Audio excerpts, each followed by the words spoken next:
જૂનાગઢ જિલ્લા આમ આદમી પાર્ટીના પ્રમુખ હરેશ સાવલિયા વિરુદ્ધ પોલીસ ફરિયાદ નોંધાઈ।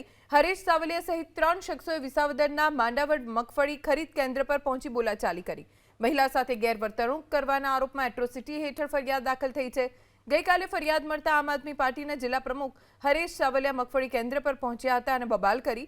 ફરિયાદ બાદ હરેશ સાવલિયા સહિત 3 શખ્સોને વિસાવદર પોલીસ સ્ટેશનમાં હાજર થવા લેખિત જાણ કરવામાં આવી।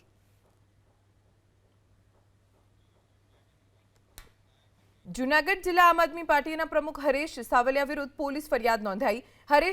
સહિત 3 શખ્સોએ વિસાવદરના માંડાવડ મગફળી ખરીદ કેન્દ્ર પર પહોંચી બોલાચાલી કરી। મહિલા સાથે ગેરવર્તણૂક કરવાના આરોપમાં એટ્રોસિટી હેઠળ ફરિયાદ દાખલ થઈ છે। ગઈકાલે ફરિયાદ મળતા આમ આદમી પાર્ટીના જિલ્લા પ્રમુખ હરેશ સાવલિયા મગફળી કેન્દ્ર પર પહોંચ્યા હતા અને બબાલ કરી। ફરિયાદ બાદ હરેશ સાવલિયા સહિત 3 શખ્સોને વિસાવદર પોલીસ સ્ટેશનમાં હાજર થવા લેખિત જાણ કરવામાં આવી। જૂનાગઢ જિલ્લા આમ આદમી પાર્ટીના પ્રમુખ હરેશ સાવલિયા વિરુદ્ધ પોલીસ ફરિયાદ નોંધાઈ। હરેશ સાવલિયા સહિત 3 શખ્સોએ વિસાવદરના માંડાવડ મગફળી ખરીદ કેન્દ્ર પર પહોંચી બોલાચાલી કરી। મહિલા સાથે ગેરવર્તણૂક કરવાના આરોપમાં એટ્રોસિટી હેઠળ ફરિયાદ દાખલ થઈ છે। ગઈકાલે ફરિયાદ મળતા આમ આદમી પાર્ટીના જિલ્લા પ્રમુખ હરેશ સાવલિયા મગફળી કેન્દ્ર પર પહોંચ્યા હતા અને બબાલ કરી। ફરિયાદ બાદ હરેશ સાવલિયા સહિત 3 શખ્સોને વિસાવદર પોલીસ સ્ટેશનમાં હાજર થવા લેખિત જાણ કરવામાં આવી।